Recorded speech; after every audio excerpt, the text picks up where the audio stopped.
of the ACCI pre-budget submission.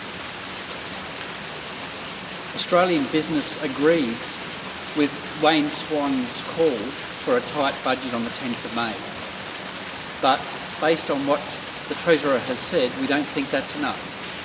Australia needs to roll its sleeves up on a new round of productivity-enriching economic reform, and that's a challenge for the government and the opposition, as well as the bringing down of a tight budget. If the rivers of gold from the resource industry are not going to flow through to Commonwealth revenues, as Treasurer has said, then we need to make sure that productivity helps pay the nation's way. And in those circumstances, the Australian Chamber of Commerce and Industry has today released its pre-budget submission to the Commonwealth Treasury. We are saying in our pre-budget submission we need a tight budget that brings our national finances back to surplus. We're saying that we need to increase our national productivity through economic reform. We're saying that we need to invest in infrastructure, and we're also saying that we need to increase our capacity to trade and lift growth through trade. The Australian Chamber of Commerce and Industry is keen that businesses large and small are part of an economic reform effort. A tight budget will be supported by business so long as the government and the opposition rise to the challenge of also reforming the Australian economy and increasing our national productivity. What sort of economic reform are you talking about in a nutshell? We need to put a large amount of national effort into both tax reform and workplace reform.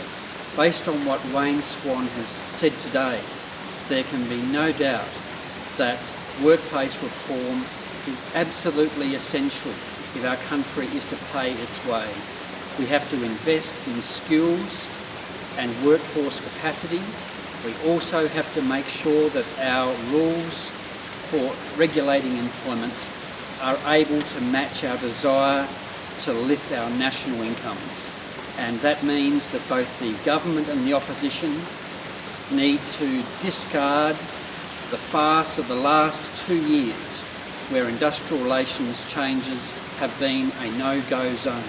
Based on what Wayne Swan has said today, with the economic challenges facing our national finances and our national budget, workplace reform should be back on the agenda. How does changes to welfare, getting people off welfare and back into work, fit into that?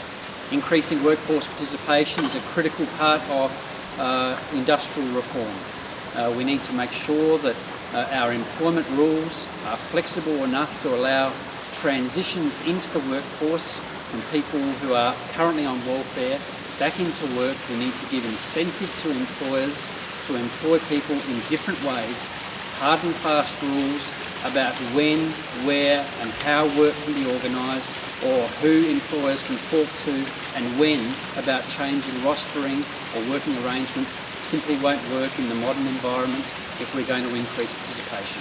Do you agree with a survey by MYOB that small business has been neglected by this government?